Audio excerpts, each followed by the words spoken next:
Ito ang reading mo, Libra. Welcome back to our channel. Naway nasa mabuti kayong kalagayan while watching the channel. This is a general reading. Kayo nang balang magpalit-palit ng situation nyo sa reading ko.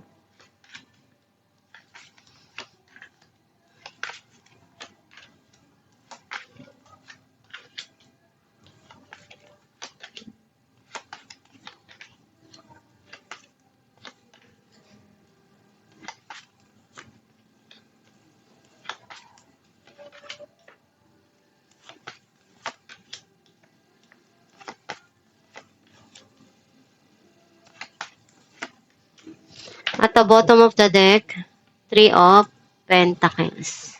I feel like ang sense ko na energy mo, andun yung may mga binibuild ka ngayon sa financial mo na maging stable, yung income mo or yung career mo. Some of you sa loob ng tahanan, meron kang inaayos or may pinapaayos ka sa loob ng tahanan. Ang mensahe ng card mo, itong taon na to hindi siya basta-basta kikilos hanggat hindi siya sigurado sa mga gagawin niya. Marami kang pinagdaanan na pagsubok at yung mga nangyari na yon na overcome mo o nalagpasan mo. May mga gusto ka nang kalimutan sa nakaraan. Ayaw mo nang isipin yung mga bagay na tapos na.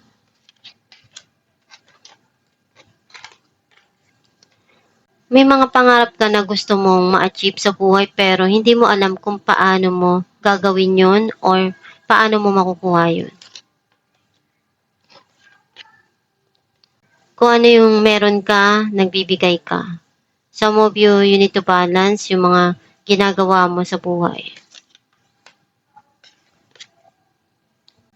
May mga desisyon kang kailangan gawin pero hindi mo alam kung paano ka magsisimula. Andun yung panghihinayang sa mga bagay na nawala sa'yo and hindi mo basta-basta mabitawan yun.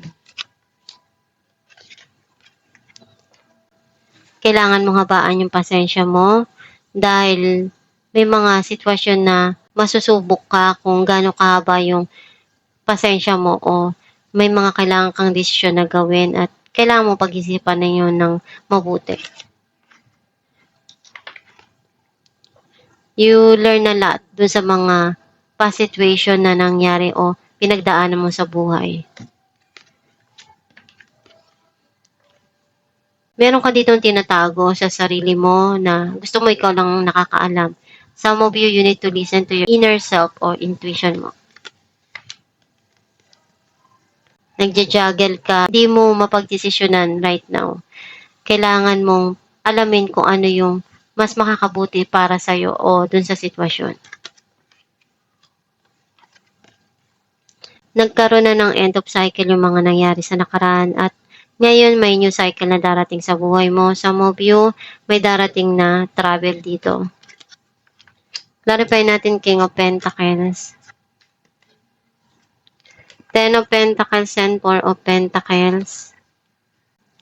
May darating ditong abundance and prosperity. Some of you magkakaroon dito ng long-term na financial stability at mai-secure mo din kung ano yung kinabukasan ng mga mahal mo sa buhay. Clarify natin ang Two of Swords. The Star and Death. May darating dito na transformation o pagbabago sa buhay mo. And kung ano yung mga pangarap mo na yan, magkakaroon din niya ng katuparan someday o ibibigay din sa'yo yan. Clarify natin ang Eight of Cups. Temperance and Queen of Swords. Alam mo kung ano yung kailangan na gawin doon sa sitwasyon at wag basta-basta magbitaw ng salita kung hindi ka pa sigurado. Clarify natin ang Page of Cups. Seven of Pentacles and King of Swords. Ginagawa mo lahat ng kaya mo sa bawat sitwasyon na dumarating sa buhay mo. O tao na nagbibigay sa'yo ng payo kung ano yung dapat mong gawin doon sa sitwasyon na pwedeng makatulong sa mga nangyayari at pinagdadaanan mo. Clarify natin ang Six of Pentacles, Ten of Cups, and the Lovers. Nagiging masaya ka sa mga dumarating ngayon sa buhay mo at sa mga mahal mo sa buhay. Dahil nandyan sila palagi sa tabi mo, tinutulungan ka at pinapakita yung pagmamahal na hinahanap mo. Clarify natin ang The Hangman, The Hermit, and the Moon. May mga memories doon na hindi mo makalimutan o alaala. And para sa'yo, treasure yun eh. Clarify natin ang Five of Cups, Three of Cups, and the Magician. Meron ditong reconciliation o reunion na darating. Clarify natin ang Temperance, Knight of Swords, and the Devil. May mga bagay lang na gumugulo ngayon sa isipan mo o unti-unting magkakaroon ng clarity dun sa mga nangyari sa nakaraan. Clarify natin ang The Chariot, Six of Wands, and Six of Cups. Merong past person dito na nais bumalik sa buhay mo at gagawin niya lahat ng kaya niya para maging okay yung sitwasyon o magkaroon ng pag-aayos. Clarify natin ang The High Priestess, The Hierophant, and King of Wands. Tinatago niya lang sa sarili niya, ayaw niyang sabihin yung kanyang nararamdaman.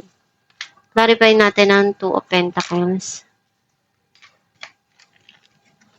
Eight of Cups, and Knight of Wands. Andun yung passion mo sa mga ginagawa mo. And mas handa ka nang harapin kung anong dumarating sa buhay mo at nagiging masaya ka doon. Clarify natin ang Wheel of Fortune, The Hangman, and the Chariot. Meron ka ditong pinag-iisipan ng mabuti kung ano yung dapat mong ibigay doon o dapat mong gawin doon sa sitwasyon. Alamin natin kung anong mensahe para sa'yo.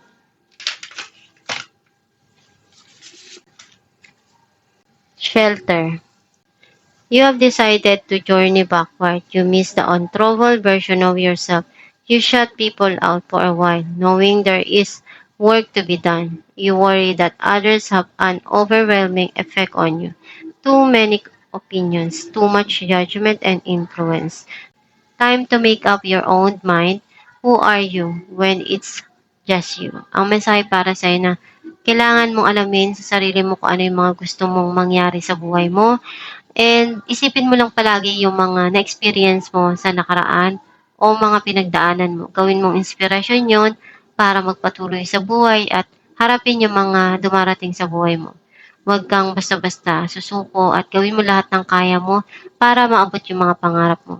Kung nahihirapan ka sa mga pinagdadaanan mo ngayon, huwag kang mag-alala, nandiyan ang Diyos Ama, magdasal ka lang palagi at gawin mo kung ano yung kailangan doon sa sitwasyon na pinagdadaanan mo ngayon. Huwag kang basta-basta magpapatalo sa kahit anong pagsubok na dumating sa buhay mo. At itong yung reading, Libra, kung nakaresonate ka, kindly comment down below. Thank you for watching. Guys, meron po tayong binibenta na Aram Herbal Oil na makakatulong sa sumasakit na ugat o kumakati na varicose vein sa kamay man o sa paa. Ipahid sa gabi bago matulog at i-massage.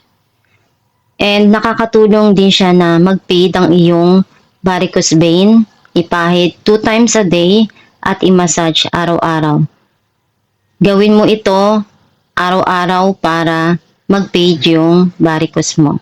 Kapag masakit yung kamay mo, pwede mo rin siyang ipahid sa gabi at i-massage mo para pagising mo sa umaga, marirelieve na yung pain na naramdaman mo. Pwede kayong umorder sa Shopee or sa Facebook. Meron po tayo dong page na Star Shines. I-message nyo lang yon or mag-check out kayo sa Shopee.